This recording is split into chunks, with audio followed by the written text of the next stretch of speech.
மனசே சரியில்லை.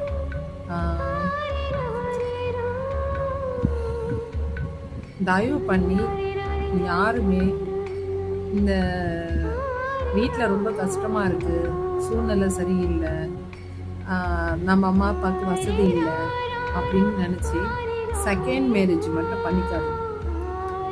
அதுவும் குழந்தையோடு இருக்கவங்கள தயவு செஞ்சு பண்ணிக்காது.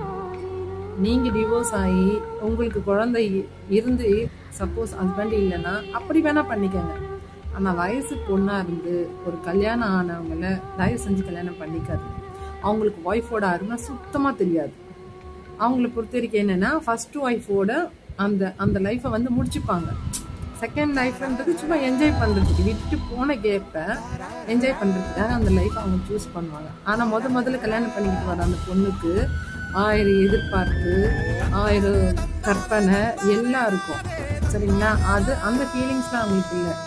பார்த்துப்பாங்க, கொஞ்சம் நாளைக்கு கொஞ்சம் நல்லாவே பார்த்துப்பாங்க, கொஞ்சம் அன்பாகவே பார்த்துப்பாங்க.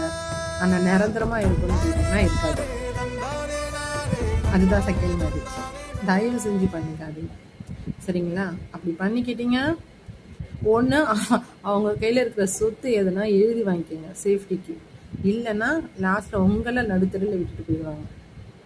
நடுத்தெருவில் விட்டுட்டு உங்களை பிரச்சனைகளை மாட்டி விட்டுட்டு போயிடுவாங்க. அப்புறம் நீங்கள் தான் லைஃப் லாங் ப்ராப்ளம் தாங்க. வேண்டாங்க, இதெல்லாம் சொன்னாலே எனக்கு ஃபீல் ஆகிடும், அழ வரும்.